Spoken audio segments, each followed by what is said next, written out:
اعوذ باللہ من الشیطان الرجیم بسم اللہ الرحمن الرحیم واستبق الباب وقدت قمیصہ من دبر والف یا سیدہا لدى الباب قالت ما جزاء من اراد بأهلك سوءا الا ان يسجن او عذاب علیم قال هي راودتني عن نفسي وشاهد شاهد من اهلها ان كان قمیصہ قد من قبل فصدقت وهو من الكاذبین۔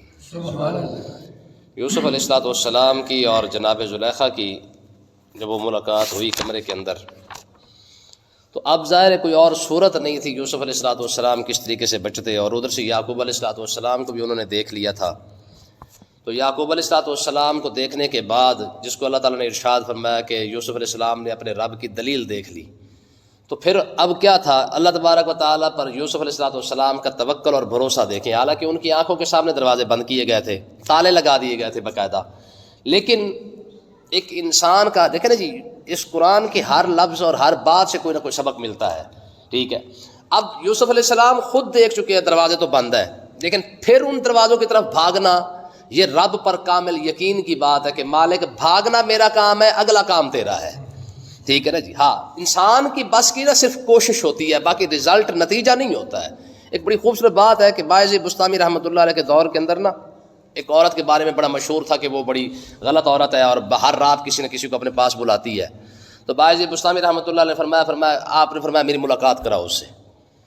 تو مریدین بھی بڑے پریشان ہو گئے، بابا ایسی عورت سے کیوں ملے گا، آپ اس کے پاس چلے گئے۔ فرمایا ہاں بھائی کیا حساب کتاب ہے تیرا؟ اس نے کہا بابا جی جان دو، ٹھیک ہے جی، کیوں ساری روزی روٹی لت مارن آ گئے ہو؟ آپ نے فرمایا تو پیسے لیتی ہے نا؟ کہا جی کتنے لیتی ہے؟ کہ اس نے کہا جی رات کے 200 روپے لیتی ہوں میں۔ میں یہ 200 پکڑ، آج رات میری ہے۔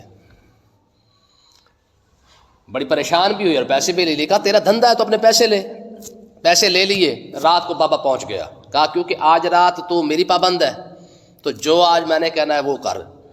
اس نے کہا جی کیا کرنا ہے؟ فرمایا پہلے غسل کر، وضو کر اور مصلی اٹھا کے لے آ۔ اب اسے غسل کروایا، وضو کروا کے جناب اللہ اسے مصلی اٹھا کے لائی۔ فرمایا 2 رکعت نماز یہاں پہ نفل پڑھ، ٹھیک ہے جی۔ جب اس نے نفل پڑھنا شروع کیا اور جیسے سجدے میں سر رکھا نا، تو آپ نے ہاتھ اٹھائے، کہا مالک میرا کام یہاں تک تھا، آگے تو جان، تیرا کام جانے۔ سمجھ آئی نا، میرا کام صرف اتنا ہی تھا، میں یہاں تک کر سکتا تھا، وہ میں نے کر دیا، آگے تو جان اور تیرا کام جانے۔ تو یوسف علیہ السلام اپنی آنکھوں سے دیکھ چکے تھے کہ یار دروازے تو بند پڑے ہیں، تالے ان کی آنکھوں کے سامنے لگائے تھے، لیکن پھر بھی دوڑے۔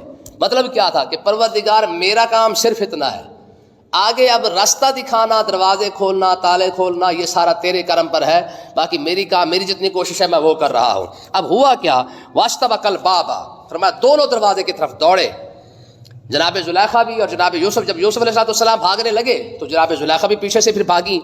وقدت قمیصہ من دبر، اور ہوا کیا، جیسے انہوں نے دروازے کو جا کے ہاتھ لگایا، دروازہ تو کھلنے ہی والا تھا، تو جناب زلیخا کی جو ہے وہ پیچھے ہاتھ پڑا اور آپ کا پیچھے سے اس نے جو ہے وہ کرتا زور سے کھینچا۔ تو ظاہر یوسف علیہ السلام آگے بھاگ رہے تھے اور یہ پیچھے سے طرف کھینچ رہی تھی۔ تو ہوا کیا کہ یوسف علیہ السلام کے زور لگانے کی وجہ سے کرتا پیچھے پھٹ گیا، اور پھٹ گیا تو پھر ہوا کیا، پھر جتنے دروازے تھے وہ تو سارے کھلتے گئے۔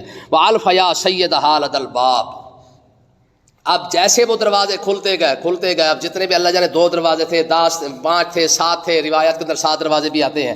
تو بہرحال اب دیکھیں نا، 7 دروازوں پر تالے ہیں اور 7 دروازوں کا کھل جانا یہ سبق ہے کہ تو کوشش کر، جتنے مرضی تیری تقدیر کے دروازے بند بھی ہوں گے تو رب تیری تقدیر کے دروازے ضرور کھول دے گا، شرط یہ ہے کہ نیت ٹھیک ہونی چاہیے۔ تو آگے اللہ تعالیٰ نے ارشاد فرمایا وَأَلْفَ يَا سَيِّدَهَا لَدَى الْبَابِ، جب کھلتے جب دونوں آخری دروازے پر پہنچے، جیسے یوسف علیہ السلام نے وہ آخری دروازہ یا پہلا دروازہ کھولا تو کیا ہوا، وَأَلْفَ يَا، دونوں کی ملاقات سَيِّدَهَا لَدَى الْبَابِ، جناب زلیخا کے شوہر سے ہو گئی، یعنی وہ بھی اوپر سے دروازے پہ آ گیا، ادھر سے یہ بھی دروازے میں پہنچ گئے۔ اب کمال دیکھیں، جیسے ہی جناب زلیخا نے دیکھا نا کہ یوسف علیہ السلام بھی کھڑے ہوئے اور اوپر سے عزیز مصر بھی آ چکا ہے، کہنے لگی ما جزاء من اراد بأهلك سوءا۔ اب یہ الفاظ بھی غور کریں ذرا، کہنے لگی اس شخص کی کیا سزا ہے جو تیرے گھر والوں کے ساتھ برائی کا ارادہ کرے، برائی نہیں، برائی کا ارادہ کرے۔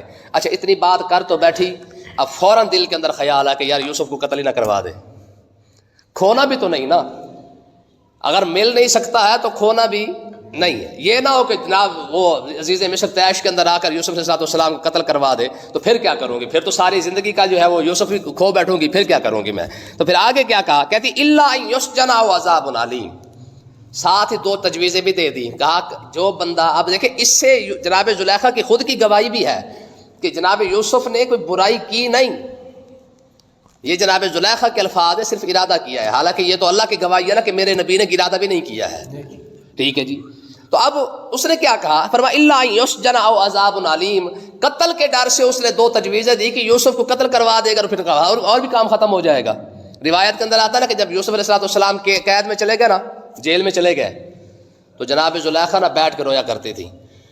تو کسی نے کہا، اس نے کہا زلیخا تیرا تو کام سیدھا ہو گیا، تجھے اور کیا چاہیے؟ اس نے کہا کیا خاک سیدھا ہوا ہے؟ چلو پہلے کم سے کم محل کے اندر تھا، دیکھ تو لیتی تھی. جب سے یوسف جیل گیا دیدار بھی ساتھ ہی لے گیا ہے. پہلے دیکھنا تو نصیب میں تھا نا، اب تو دیکھنے سے بھی فارغ ہو گئے. ٹھیک ہے. الا ان یسجن او عذاب علیم. وہ ساتھ ہی اس نے 2 تجویزیں پیش کر دیں. عزیز مصر کو کہنے لگی، اپنے شوہر کو کہنے لگی جناب الا ان یسجن، جو تمہارے گھر والوں کے ساتھ برا ارادہ کرے یا تو اسے قید کروا دو، او عذاب علیم، یا اسے پھر کوڑے مار کے سزا دے دو. قتل والی بات پر نہ آ جائے نا، یعنی اس کی طرف توجہ ہٹوانے کی خاطر ساتھ یہ بھی کر دی ہے کہ یوسف کی طرف کوئی ایسا معاملہ نہ چلا جائے. اس نے کہا یا تو اسے تھوڑی دیر کے لیے قید کروا دے، یا کیا کرے، یا کوڑے چھوڑے مار مور کے سزا دے دے. جب یوسف علیہ السلام نے دیکھا نا کہ اس نے تو الزام الٹا مجھ پر ہی لگا دیا ہے، تو آپ نے کیا فرمایا؟ قالا، آپ فرمانے لگے ہے یا روادتنی عن نفسی. آپ نے فرمایا عزیز مصر کو کہنے لگے، فرمایا جناب ہے یا روادتنی عن نفسی، جو کچھ کوشش کی ہے ساری کی ساری یوسف جناب زلیخا نے میری طرف کی ہے، میں نے اس کی طرف کوئی توجہ نہیں کی ہے. اب ظاہر معاملہ تو گڑبڑ ہو چکا تھا. اب عزیز مصر کو سمجھ نہ آیا کہ کیا کروں، کون سچا اور کون جھوٹا ہے، اب کیسے پتہ چلے گا؟ تو یوسف علیہ السلام فرمانے لگے جی یہ مسئلہ بھی میں آپ کا حل کر دیتا ہوں. کیا؟ شاہد من اہلہا. اللہ تعالیٰ نے ارشاد فرمایا کہ اس عورت کے گھر کے اندر ہی ان کا گواہ موجود تھا. عورت کے گھر میں، یعنی جناب زلیخا کے گھر میں ہی گواہ موجود تھا. اس پر 2 روایتیں ہیں. ایک تو یہ ہے کہ جناب یوسف علیہ السلام فرمانے لگے عزیز مصر کو کہ جو 3 سال کا یا 4 سال کا جو بچہ ہے نا، اس کو بلائیں، یہ گواہی دے گا کہ سچا کون ہے اور جھوٹا کون ہے. اس نے کہا جی بچہ کیسے بولے گا؟ اس نے کہا جی پھر بولے گا تو صحیح، نبی کی عزت کا معاملہ آ گیا، بچے کیوں نہ بولے؟ ٹھیک ہے، بچے نے تو بولنا ہی بولنا ہے. 4 بچے دنیا کے اندر بولے ہیں. ٹھیک ہے نا. ایک فرعون کی جو بیٹی تھی نا، بیٹی، اس کو ایک عورت کنگھی دیا کرتی تھی. ٹھیک ہے جی. جب اس عورت کو نے کلمہ پڑھ لیا نا، تو جب اس عورت کو کلمہ پڑھنے کے جرم میں جب فرعون نے سزا دینے کی کوشش کی تو اس کا چھوٹا سا بچہ تھا، وہ بول پڑا تھا. اس نے کہا اماں پریشان نہیں ہونا ہے، حق یہی ہے. ٹھیک ہے. دوسرا جناب یوسف علیہ السلام کا. تیسرا حضرت جریج ایک بزرگ گزرے تھے. چوتھا ایک اور بزرگ تھے، وہ مجھے یاد نہیں آ رہا کون سا تھا وہ. تو بہرحال اللہ تعالیٰ نے ارشاد، یوسف علیہ السلام کہنے لگے وشاہد شاہد من اہلہا، یہاں پہ چھوٹا سا بچہ ہے، اس کو بلا لے، وہ گواہی دے دے گا. ایک روایت تو یہ ہے. دوسری روایت یہ ہے کہ عزیز مصر نے، یعنی وزیر خزانہ نے، اس نے کیا کیا تھا، اس نے اپنے ایک مشیر سے جو ہے وہ مشورہ کیا تھا کہ اب تو بتا ان میں سے سچا کون اور جھوٹا کون ہے. اب اس نے جو تجویزیں پیش کی نا، یا بچے نے یا اس بندے نے، جس نے بھی کہا، اس نے کہا جناب بات یہ ہے کہ اب اس بات کو چھوڑے کہ سچا کون ہے اور جھوٹا کون ہے، اس کو چھوڑے.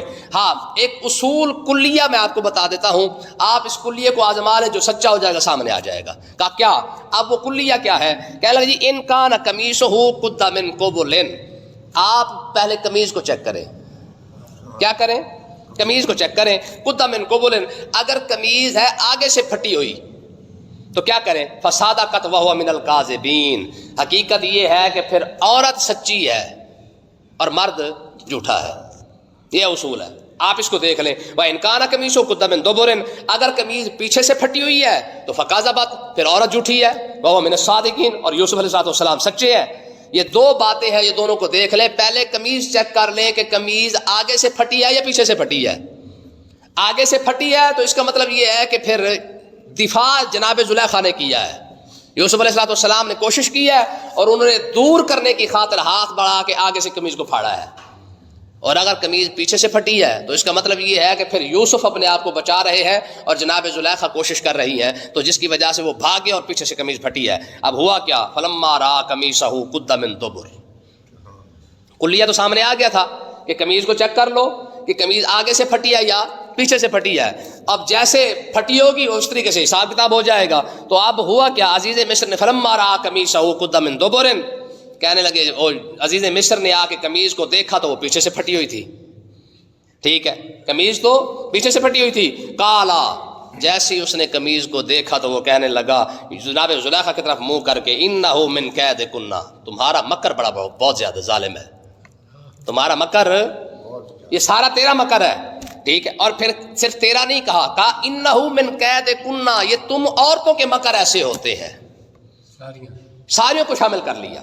اور پھر آگے کیا کہا ان کیدکن عظیم, جو عورتیں مکر کر سکتی ہیں ان جیسا مکر کوئی بھی عظیم ہے, یہ عظیم مکار ہوتی ہیں. یعنی اس کا مطلب یہ ہے کہ عورتوں کے مکر جیسا کوئی مکر نہیں کر سکتا ہے. میں نے پہلے آپ کو بتایا نا ان کے دو ہتھیار, ایک غصے والا اور دوسرا آنسوؤں والا.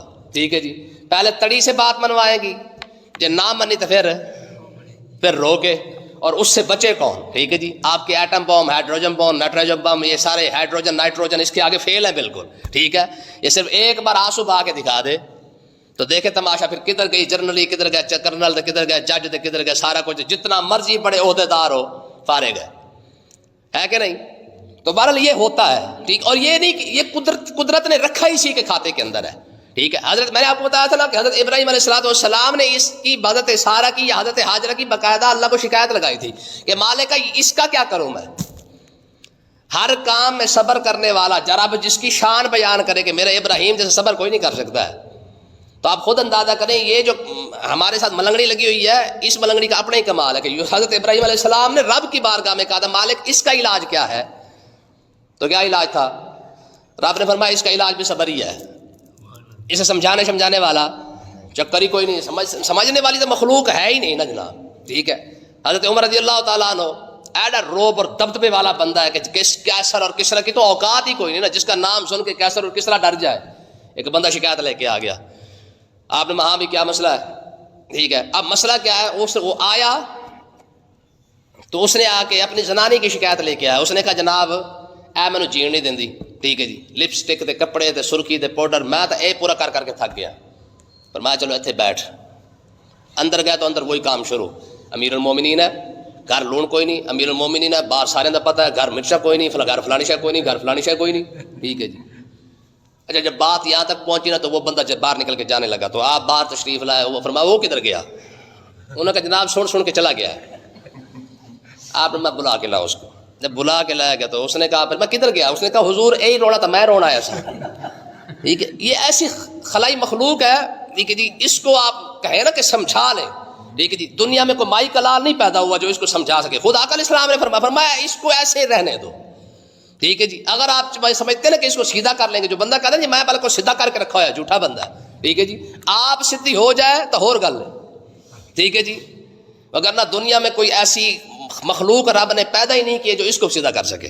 ٹھیک ہے, تو اللہ تعالیٰ نے ارشاد فرمایا انہو من کیدکن. ٹھیک ہے, وہ عزیز مصر کہنے لگا کہ تم بڑی مکار ہو, اور ان کیدکن عظیم, تمہارے مکر کے اندر تو عظیم کا لفظ استعمال کیا گیا, یعنی اتنی بڑی مکار ہے کہ ان کے مکر کے اندر لفظ عظیم استعمال رب نے فرمایا کہ سب سے زیادہ مکار یہ ہوتی ہے. ٹھیک ہے, تو بہرحال آگے کیا ہوا, یوسف عارض عن ھذا, سارا معاملہ دیکھنے کے بعد جب عزیز مصر کو پتہ لگ گیا نا کہ یار نہیں یار, کہ واقعی جو ہے نا یوسف علیہ السلام بے قصور ہے. لیکن کیوں مکار کہا کہ ایک تو غلطی ساری تیری ہے, اوپر سے تو بے گناہ بندے کے اوپر الزام اتنا بڑا لگا رہی ہے کہ وہ پھر اس کی سزا بھی ساتھ تجویز کر رہی ہے. اگر طیش میں آتے تو کچھ اتنا بڑا نقصان بھی ہو جاتا. ظاہر یوسف علیہ السلام کی زندگی کا مسئلہ تھا, ہو سکتا تھا نا. تو اس نے کہا یہ اتنا بڑا مکر, ایک غلطی اپنی, دوسرا الزام اس پر لگا کر اسے ہی پھنسانے کی کوشش کر رہی ہے. ٹھیک ہے, ماما تو یہ اتنی بڑی مکار ہے. جب یہ ساری باتیں سامنے آ گئیں تو پھر کیا ہوا, سارا معاملہ دیکھنے کے بعد عزیز مصر اس نتیجے پر پہنچا, کہنے لگا یوسف عارض عن ھذا, کہا یوسف تیری مہربانی اب جانے دے, اب کیا کر سکتے ہیں. ٹھیک ہے, کسی سے اس کی بات کا تذکرہ نہ کرنا, وگرنہ ہماری بدنامی ہو جائے گی. لوگ کیا کہیں گے کہ یار اتنے بڑے وزیر کی جو ہے وہ بیوی ہے اور اس کا یہ حال ہے اور یہ سارا کچھ کر چکی ہے. اور اس اب اتنی بات یوسف علیہ السلام کا یوں سمجھ لیں کہ معذرت ہی تھی نا, معذرت خانہ رویہ تھا کہ یار تیری مہربانی, عارض عن ھذا, جانے دے. اب اس بات کو جو ہے وہ ختم کر دو، معافی دے دو، اس بات کو جو ہے دوبارہ اس کا ذکر کہیں نہ کرو. اور یوسف علیہ السلام جناب زلیخا کی طرف منہ کر کے کہا واستغفری لذنبک، تو اپنے گناہ کی معافی مانگ، غلطی تیری ہے تو معافی بھی تو مانگ. انک کنت من الخاطئین، کیونکہ تو غلطی کرنے والی ہے، تو سزاوار ہے، فلہذا معافی بھی تو ہی مانگ، تیرا گناہ ہے، تیرا سارا معاملہ ہے. تو اللہ تبارک و تعالیٰ نے ارشاد فرمایا کہ اس وقت عزیز مصر کے سامنے یہ چانن ہو گیا تھا، اور اس نے یہ الفاظ بھی استعمال کر دیے کہ جناب یوسف کو منت کی کہ آپ اس واقعے کا باہر ذکر نہ کریں، ٹھیک ہے. اور ادھر سے جناب زلیخا کو کیا کہا کہ سارا قصور تیرا ہے، ساری غلطی تیری ہے، فلہذا تو معافی مانگ. تو یہ سارا معاملہ آگے چل رہا ہے. اللہ پاک سمجھنے کی توفیق عطا فرمائے.